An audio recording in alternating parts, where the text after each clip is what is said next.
warahmatullahi wabarakatuh.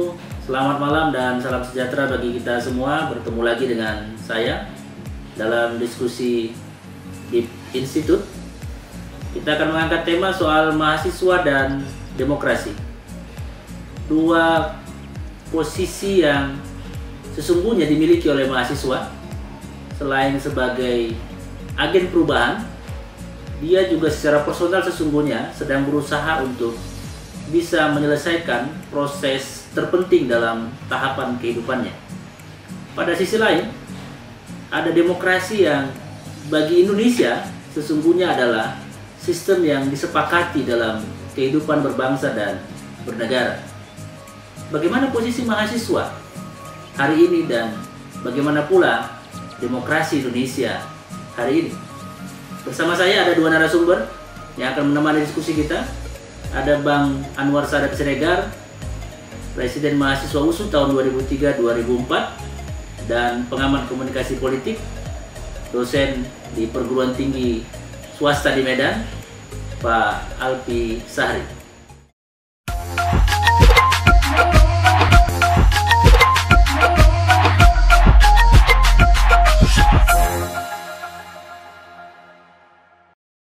Bismillahirrahmanirrahim. Assalamualaikum warahmatullahi wabarakatuh. Waalaikumsalam warahmatullahi wabarakatuh. Malam dan salam sejahtera bagi kita semua, sahabat Deep Institute dimanapun Anda berada. Kembali kita bertemu dalam diskusi. Kali ini topik kita soal lip service. Jadi kemarin ada pernyataan dari kawan-kawan aktivis mahasiswa di BEM UI yang dalam tanda petik sesungguhnya ingin menyampaikan pesan kepada kepala negara. Tentu boleh saja ini dianggap sebagai bagian dari kritik sekaligus saran, sehingga kemudian menjadi viral lah di berbagai media. Presiden dianggap sebagai tokoh lip service, dan kemudian isu ini menjadi perbincangan yang sangat hangat di tengah-tengah masyarakat. Ada yang pro kepada pernyataan mahasiswa ini, tapi sebahagian juga ada yang menganggapnya terlalu berlebihan. Apalagi di tengah pandemi yang belum usai, justru kemudian seolah-olah ingin memojokkan dalam tanda petik peran-peran seorang kepala negara. Sebenarnya postingan meme King of Lip Service yang disampaikan oleh teman-teman BEM UI itu dalam demokrasi dan penerapannya saya kira itu sesuatu yang sah-sah saja. Hanya saja karena memang ini menjadi perhatian publik, ya, rektor memanggil BEM, kemudian mengklarifikasi sekaligus minta supaya postingan itu di take down atau dihapus, dan kemudian mungkin boleh jadi diminta untuk menyampaikan pernyataan permohonan maaf secara terbuka. Dan kemudian banyak kalangan menganggap bahwa apa yang dilakukan oleh rektorat ini adalah cara-cara pembungkaman demokrasi. Satu lagi ada yang menarik ini di Twitternya Boy Chandra yang mengatakan bahwa status mahasiswa itu berat. Diam dinilai apatis, bersuara dibilang kritis, disuruh belajar aja. Kuliah yang benar. Lebih berat lagi kalau mau kritis. Lawan bukan hanya pemerintah negara, tapi ada dosenmu juga. Udah uang kuliah mahal, kebebasan berpikirmu juga dibegal. Kira-kira begitu status yang beliau sampaikan. Dan malam hari ini kita akan mendiskusikannya. Hadir bersama kita ada Bung Anwar Sadat Siregar. Saya kira bagi aktivis mahasiswa di Sumatera Utara, beliau sudah sangat dikenal karena pernah menjabat sebagai Presiden Mahasiswa USU tahun 2003-2004 2004. Saya ingin menyapa beliau dulu ini, sahabat Deep Institute dimanapun Anda berada. Selamat malam dan Assalamualaikum Bung Anwar Sadat Siregar. Waalaikumsalam warahmatullahi wabarakatuh. Selamat malam Bang Da. Iya, senang sekali. Apa kabar nih, Adinda? Senang Bang. Bang, sehat selalu. Alhamdulillah ya, dalam suasana pandemi COVID, kita berharap ya, bisa tetap sehat ya, insya Allah. Siap. Insya Allah. Bung Anwar Sadat Siregar, bagaimana pendapat Abang ini sekarang melihat isu BEM UI kemarin yang dalam catatan kita menjadi sangat viral, dan gerakan mahasiswa hari ini dalam mengawal demokrasi sesungguhnya seperti apa nih perspektifnya Bang Anwar Sadat? Siap Bang. Terima kasih Bang atas kesempatan yang diberikan oleh Deep Institute. Saya melihat isu yang berkembang ini ada 3 poin Bang minimal yang ingin saya sampaikan. Pertama dari sisi demokratisasinya Indonesia, kemudian dari sisi proses kampus saat ini setelah berubah dari PTN menjadi PTBAMN, dan yang ketiga adalah opini yang berkembang di era saat ini. Nah, yang pertama saya ingin mengkritisi dari sisi demokrasi bahwa kita ingat bahwa sejarah Republik Indonesia ini tidak terlepas dari peran anak muda. Dan itu adalah peran anak muda intelektual terutama mulai dari masa kebangkitan 1908, kemudian 1928, dan terakumulasi di 1945. Itu selalu peran anak muda intelektual ini yang selalu tampil dalam menjaga kemanusiaan dan juga dengan semangat keberanian. Ditambah lagi ini diakumulasikan di tahun 1966 dan 1998. Lagi-lagi kelompok anak muda yang dengan menyandang sebutan mahasiswa selalu tetap tampil untuk menjaga keutuhan negara Republik Indonesia. Jadi saya melihat bahwa peranan mahasiswa ini tetap masih diperlukan dalam mengawal proses demokrasi negara kita. Dengan adanya kebangkitan anak-anak kampus ini yang kita lihat di kemarin itu isu yang disampaikan oleh anak-anak BEM UI, itu saya cukup bangga karena melihat masih ada lagi kekuatan demokrasi di Indonesia ini yang dipegang oleh anak-anak muda.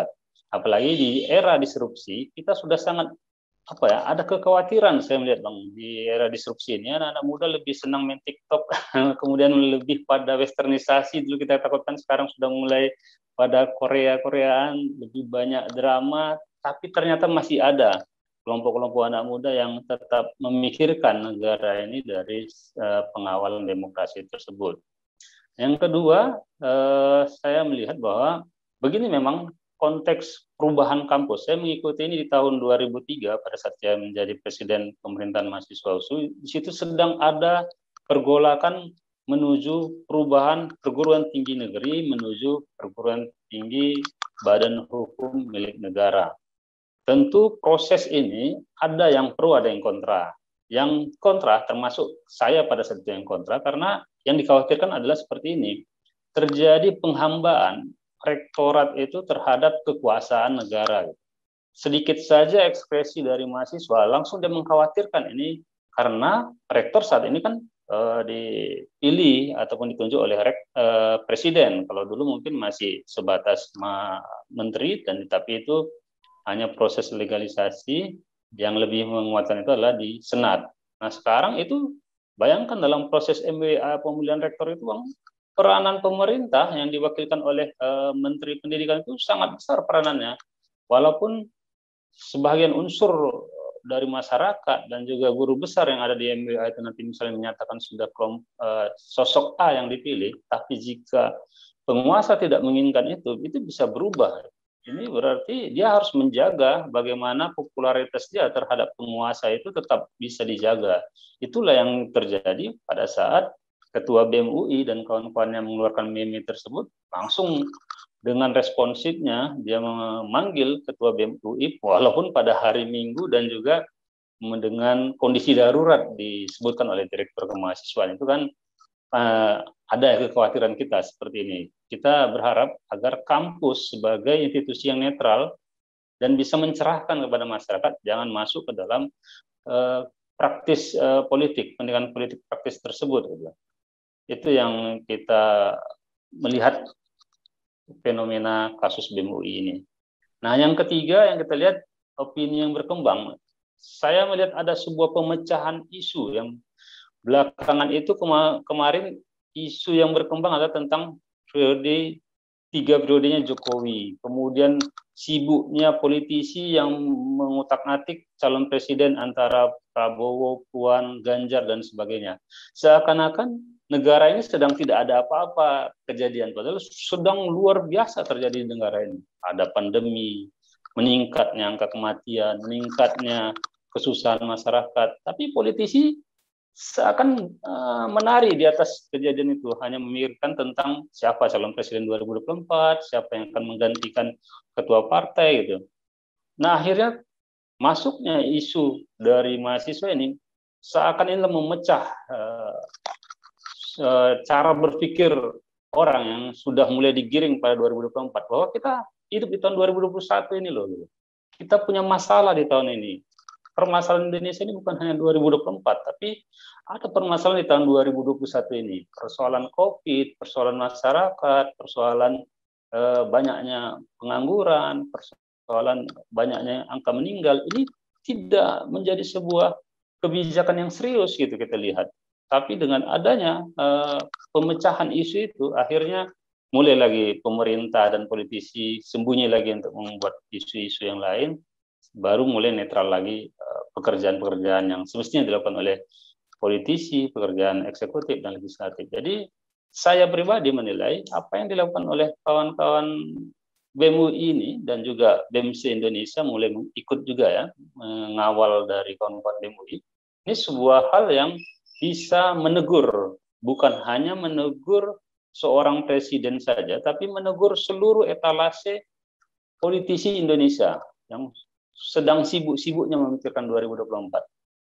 Jadi ada pesan yang disampaikan oleh Leon dan kawan-kawan, dan juga saya yang ikut khawatir terhadap politisi saat ini, cobalah lebih mementingkan kepentingan rakyat saat ini, tahun 2021 ini. Jangan hanya sibuk membicarakan 2024, di televisi itu saja yang menjadi sebuah konsumsi bagi kita. Siapa yang 2024? Puan kah, Prabowo kah, atau Ganjar kah? Seolah-olah angka 800 jiwa yang meninggal per hari itu tidak dibicarakan, atau bagaimana solusi yang bisa diterapkan bagi para pengangguran saat ini gitu. Itu yang kita kesalkan saat ini pada beberapa oknum dan juga media ya. Saya melihat media mainstream lebih senang terhadap penggiringan isu-isu 2024 itu. Bukan saya menyalahkan media mainstream, tapi kita melihat kenapa ya media mainstream itu lebih suka yang isu yang politisnya seperti berbau pada kekuasaan, tapi isu yang bersifat kepentingan rakyat ini jarang sekali mau diikuti terus oleh media mainstream untuk sampai tuntas dibuat sebuah diskusinya gitu. Nah, mudah-mudahan setelah dibenturkan dengan adanya meme seperti ini, maka semua akan dinetralkan kembali terhadap opini yang sedang dibangun mainstreamnya oleh media mainstream untuk mengarah ke 2024. Itu yang saya lihat, Bang. Ada 3 poin tersebut dari isu BEM UI. Ya, memang ketika kemarin reaksi BEM UI ini, aksi BEM UI ini mendapat reaksi dari pemerintah dan para politisi, memang seperti ada ekspektasi nih di masyarakat. Selama hari ini kan sepertinya kiprah dan mahasiswa yang begitu heroik dimulai seperti yang Bang Sadat tadi ceritakan sampai di 98, seperti mendapat ruang lagi dia kemarin gitu. Oh, ini ternyata mahasiswa nggak tidur gitu. Bahwa ternyata mahasiswa juga masih tetap kritis terhadap berbagai macam problematika kebangsaan dan kenegaraan gitu. Jadi harapan ini sebenarnya memang jujur saja masyarakat di tingkat bawah ini kan begitu berharap terhadap action-action yang dilakukan oleh mahasiswa. Tapi memang kita juga nggak bisa menafikan sebagian pandangan masyarakat yang melihat bahwa kok kayaknya mahasiswa di era pasca reformasi ini kayak loyo gitu, tertidur, dan sepertinya kok kayak berhasil pemerintah meninabobokannya sehingga kemudian tidak kritis lagi terhadap berbagai macam kebijakan gitu. Jadi ketika ini kemarin muncul, sepertinya ada harapan baru lagi nih. Kira-kira apa memang begitu sekarang nih posisi mahasiswa kita hari ini ya, Bang Sadat ya? Ya, banyak faktor Bang. Memang ada benarnya yang Abang bilang itu, bahwa saat ini kita melihat jarang sekali gerakan mahasiswa itu seperti yang di tahun-tahun sebelumnya. Tapi ya kita juga tidak menginginkan terus-terusan demo massal terjadi di negara kita. Ini kan juga akan mempengaruhi ekonomi, mempengaruhi kehidupan masyarakat lainnya. Kita berharap pengkritisan yang dilakukan oleh mahasiswa itu tentu melalui beberapa media-media saja, tidak mesti harus melakukan aksi-aksi massa saja, gitu kan. Nah, kemudian apakah gerakan mahasiswa itu masih ada? Ya, ada. Hanya saja persoalannya media mainstream saat ini itu sudah tidak lagi seperti kita melihat ada kesan kesepakatan, tidak lagi mengambil angle kelompok-kelompok yang mengkritisi pemerintah, lebih pada mengambil angle yang mendukung pada pemerintah. Jadi sebenarnya gerakan mahasiswa itu sering terjadi, beberapa demo-demo juga sering terjadi, tapi tidak naik secara opini nasional, lebih pada opini lokal. Nah, ini makanya banyak dilakukan media-media alternatif sekarang seperti yang dilakukan oleh teman-teman di Indep ini juga. Ini salah satu media alternatif yang bisa dipilih bagaimana mengakumulasi isu-isu masyarakat gitu. Atau ada Apa yang menyebabkan mahasiswa sekarang ya, mungkin khawatir kali ya, Bang Sadat ya? Karena ya mungkin Bang, banyak case kalau berseberangan dengan kebijakan pemerintah, mengkritisi, kemudian berhadapan dengan aparat penegak hukum, ujung-ujungnya bisa ditangkap begitu. Ada kekhawatiran begitu juga barangkali. kalau saya melihat Bang ada beberapa faktor besar yang menyebabkan hal ini. Pertama adalah perubahan dari perguruan tinggi negeri menjadi perguruan tinggi BHMN itu, dan sekarang mungkin namanya saya tidak mengikuti lagi apa statutanya.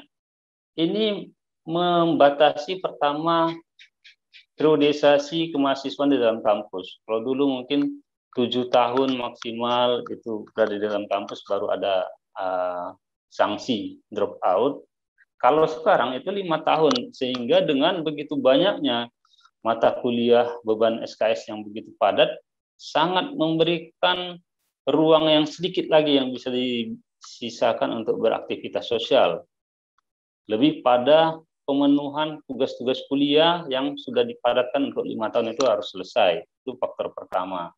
Nah, faktor kedua adalah karena begitu tren gaya anak muda sekarang, disrupsi itu Bang, yang lebih pada drama, kemudian pada sifatnya hedonisme, ini juga mempengaruhi kelompok-kelompok diskusi tersebut. Sudah kelompok-kelompok mahasiswa ini sudah mulai berkurang dibandingkan hal tersebut, karena pasar lebih pada menyenangi kelompok-kelompok anak muda yang bersifat kreatif, yang kita lihat ini adalah bersifat hedon. Sementara yang kelompok-kelompok diskusi ini, kelompok-kelompok mahasiswa, itu sudah mulai berkurang. Jadi di dalam dunia kampus itu minimal kelompok mahasiswa itu ada 3 itu Bang. Pertama, kelompok yang kritis, kelompok anak mahasiswa yang aktif, diskusi, kemudian setiap pada persoalan rakyat dia ikut peduli. Ini adalah kelompok-kelompok anak-anak mahasiswa yang aktif. Kelompok yang kedua ini adalah kelompok yang hedon tersebut. Dia maunya hal yang senang, pragmatis, apa yang menguntungkan bagi kelompoknya, apa yang menguntungkan bagi dirinya, itu dia mau mengikuti. Nah, yang kelompok yang ketiga ini adalah kelompok yang apatis Bang, pulang kuliah, pulang ke rumah gitu. Tujuannya hanya rumah kampus. Akhirnya yang ditambah proses globalisasi terjadi ini, kelompok kedua dan ketiga ini lebih banyak Bang. Bagaimana kelompok yang satu itu, ya kelompok yang lebih pada diskusi, mau mengkritisi kepentingan masyarakat, ini semakin lama semakin berkurang. Karena sudah desakan kehidupan di kampus dan juga faktor ekonomi. Kemudian, apakah ini terus dinantikan oleh masyarakat? Tentu saya saja sebagai alumni katakanlah kelompok mahasiswa yang aktif dalam kampus sangat merindukan adik-adik mahasiswa ini mau melakukan gerakan-gerakan seperti itu lagi, mau melakukan diskusi, mau melakukan aksi terhadap kepentingan masyarakat, dan mau menyuarakan. Ini kita masih tetap merindukan agar ini tetap dijaga oleh kelompok-kelompok mahasiswa tersebut. Dengan adanya naiknya isu yang dilakukan oleh BEM UI kemarin menjadi isu nasional, ini menjadi bukti bahwa mahasiswa belum bisa dibilang adalah sudah tidak ada lagi, tetap ada. Tapi persoalannya ya seperti itu tuh.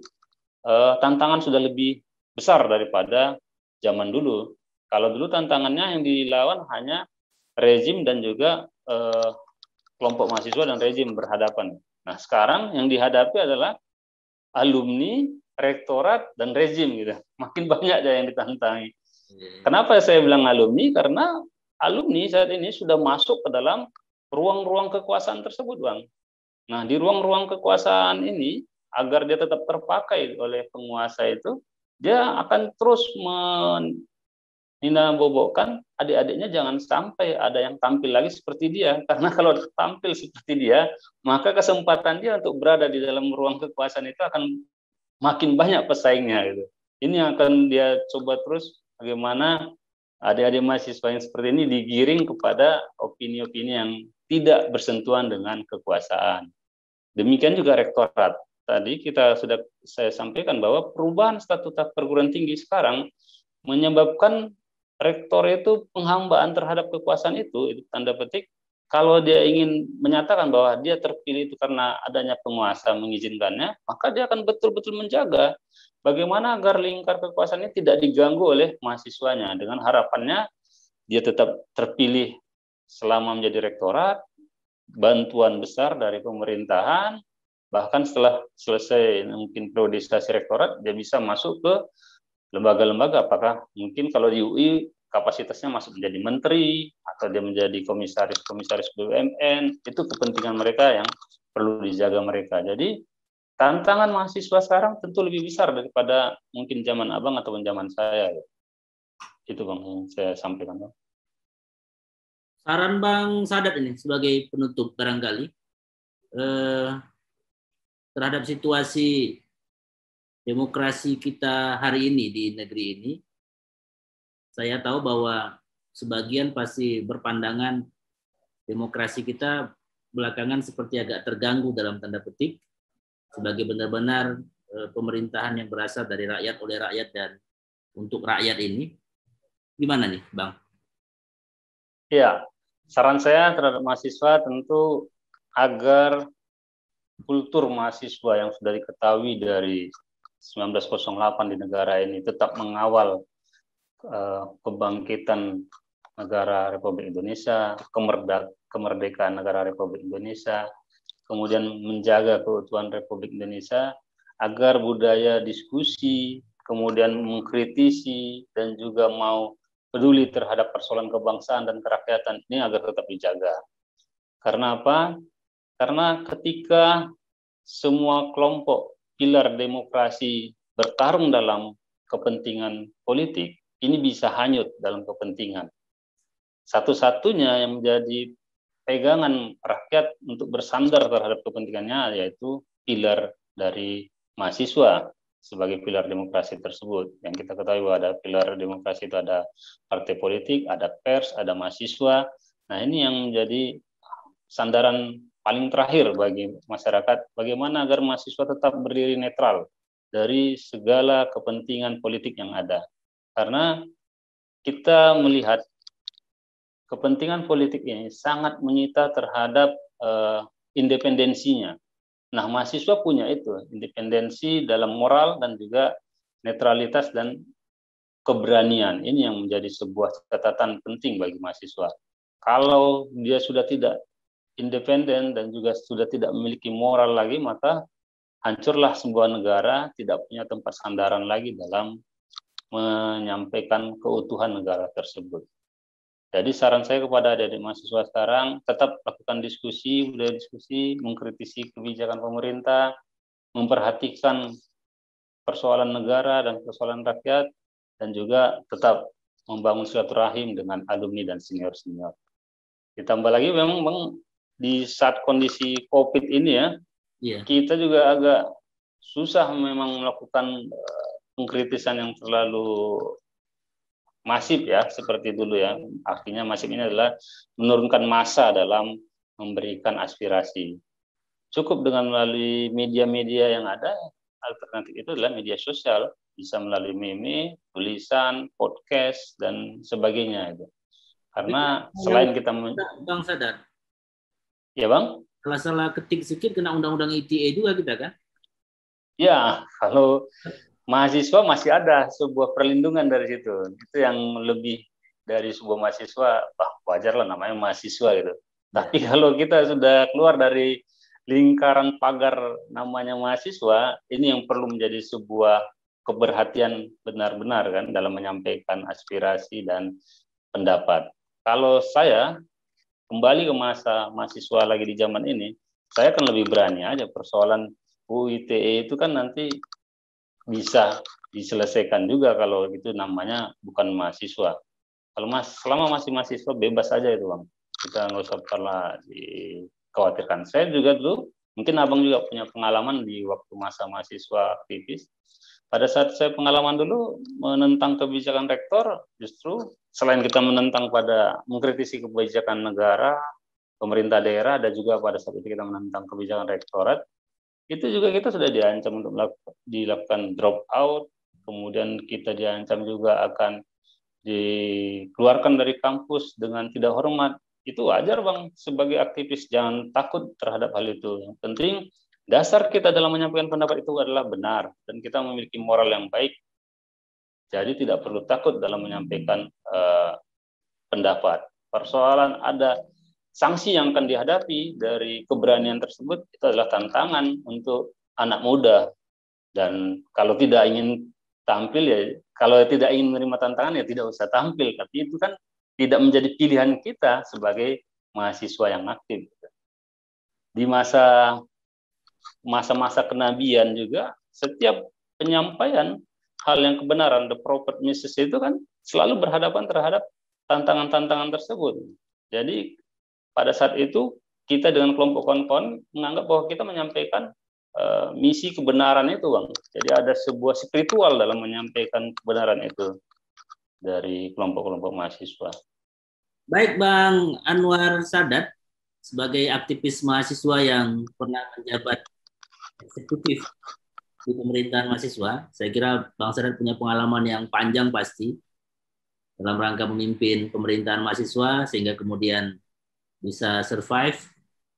Mungkin saya minta closing statement Bang Sadat terkait dengan isu presiden yang dianggap sebagai lip service ini sekarang, the king of lip service oleh teman-teman Badan Eksekutif Mahasiswa UI, dan seperti apa pula pandangan Bang Sadat.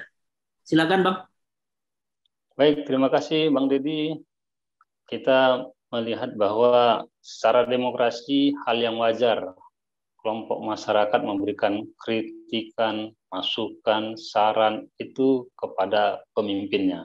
Ini menunjukkan bahwa ada sebuah kepedulian terhadap proses kenegaraan ini kita berjalan bersama. Jadi adapun kelompok mahasiswa yang bersuara mungkin terdengar kadang kurang sopan ataupun yang ada punya nilai-nilai yang berseberangan dari kelompok mahasiswa, saya pikir dalam hal demokrasi wajar-wajar saja, tapi jangan sampai ada kembali kepada masa Orde Baru dulu ya. Kita punya pengalaman buruk bagaimana kelompok yang berseberangan akan mengalami tindakan yang bisa menghilangkan jiwa.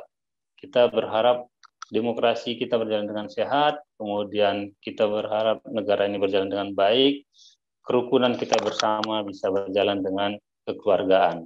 Apa yang terjadi di BEM UI saat ini itu adalah cermin pelaksanaan demokrasi. Jangan sampai sebuah kampus UI, ketua BEM memberikan pengkritikan, dia malah mendapatkan sebuah reaksi yang tidak baik. Ini menjadi sebuah cerminan bagi berjalannya demokrasi kita. kita semua mendapatkan penilaian secara global. Ada namanya Economic Intelligence Unit yang menunjukkan tingkat indeks demokrasinya negara setiap tahunnya. Nah, bagaimana keberhasilan pemerintahan Jokowi hari ini jangan sampai dilihat di akhir periode menjadi sebuah kemunduran secara indeks demokrasi.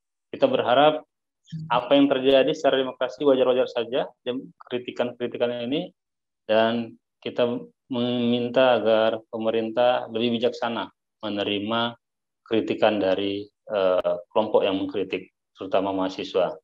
Kepada mahasiswa agar tetap berani, kritis, dan juga peduli terhadap persoalan rakyat. Itu saja Bang dari saya. Assalamualaikum warahmatullahi wabarakatuh. Waalaikumsalam warahmatullahi wabarakatuh. Terima kasih Bang Sadat.